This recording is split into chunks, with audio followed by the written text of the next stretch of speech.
Hey everyone, welcome back to the Pineda Brothers podcast.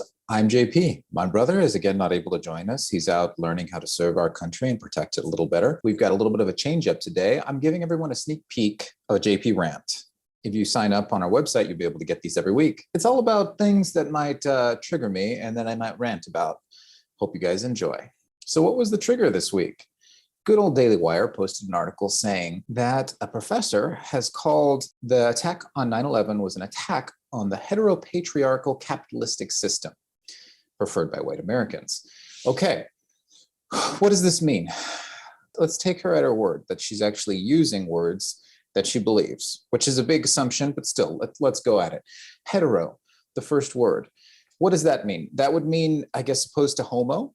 So what we're saying here is that an attack on 9/11, blowing up a bunch of innocent people inside of the trade towers, is an attack on the fact that men and women still find each other attractive and want to live in a union which is fruitful that leads to children. That's a bit of a jump. I don't think there's much to mind there. I hope that men and women still find each other attractive, at least in the United States. I'm not sure how an attack on the trade towers is an attack on that, but let's keep going. See if we can find more in the others. Patriarchal.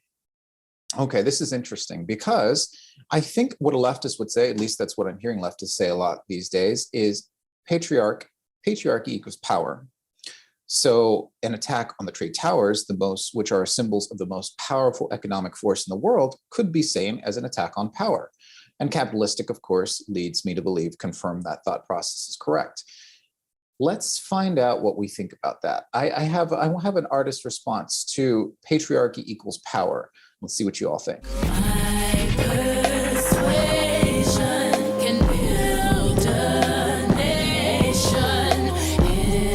Endless power. Without love, we can devour. You'll do anything for me. Who run the world? Girls. Who run the world? Girls. Who run the world? Thanks, Queen Bee. Okay, in case you guys missed that, the lyrics here. My persuasion can build a nation. Endless power. With our love, we can devour. You'll do anything for me. So what Beyonce is saying, her persuasion equals power. And that's very interesting to me because Jordan Peterson had a podcast last week that dropped in which he interviewed Dennis Prager. And Prager said he's not interested in power. He's interested in persuasion. Why? Because a persuasion can influence way more than just top-down power.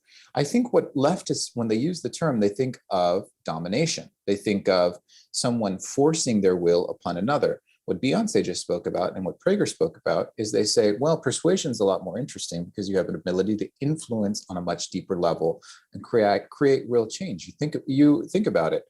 The influence that my mother exerts or my wife exerts or people that I know and trust exert is far more powerful. And by the way, the people that I know and trust are my mother and my wife are pretty way high up on that list and not in that order. Prager, Peterson, and Beyonce are onto something. Just top-down dominating power is not that interesting to people who are of goodwill, who actually will the good of their neighbor. Maybe leftists aren't in that category.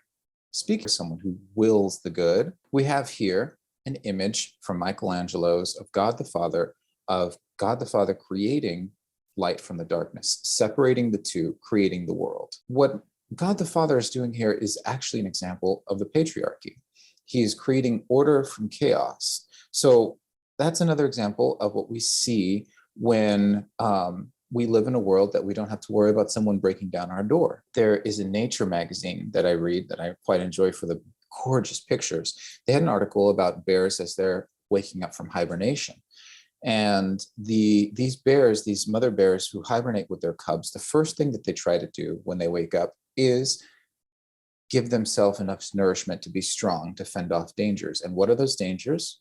They're not humans. They're other bears who want to eat their young so that they can then mate with her and impregnate her with their own offspring. So the patriarchy is the force, let's say to speak, that keeps those sinister elements of nature from coming in the door. That's the positive elements of the patriarchy. Another example of positive elements of patriarchy that leftists might actually agree with, sitting on a seat of judgment. Here we have Rubens' King Solomon sitting in judgment between these two women, both of which are claiming the live child and saying that the other's child is dead.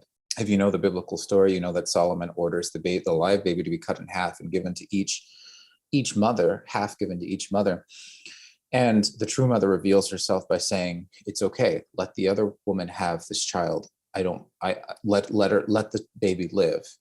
And the woman who is okay with this arrangement is obviously the false mother. And so Solomon gives the live baby to the true mother. And that leads us to a synthesis of the true mother and the patriarch. What we have here is Our Lady of Dershavnaya seated in a judgment seat. So in the seat of the patriarch, women can be part of the patriarchy as well. Leftists agree with that. The true ruler is her son that sits in her lap, the God-man, who is seated with her holding the globe of power, which signifies the world, and ruling in union with the spirit of the mother.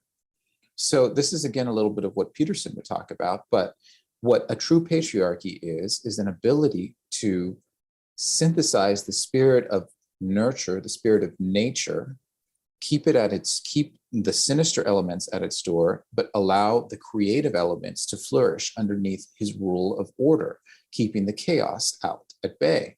And we see here God the Father ruling through the Son, ruling from above almost, in union with the Son through the arms of his mother. That is an incredibly complex picture. And it shows a little bit of the artistic insights which Beyonce, which Prager and Peterson were talking about, in direct contradiction to the common leftist idea that power alone rules in the patriarchy, and that's the motivating element for anyone to become powerful. So what is an example maybe of a patriarchy gone wrong? Our fathers were models for God. If our fathers failed, what does that tell you about God? So here we have one of my favorite movies, Fight Club. And old Brad Pitt is saying that our fathers abdicated their duty and they showed us what God really is. This is an example of a patriarchy gone wrong, where those that are told, that are granted an obligation by the universe, by nature, by fate perhaps, or maybe by their own actions, no longer wish to have that obligation, no longer wish to live up to that which has been given to them, and they abdicate it.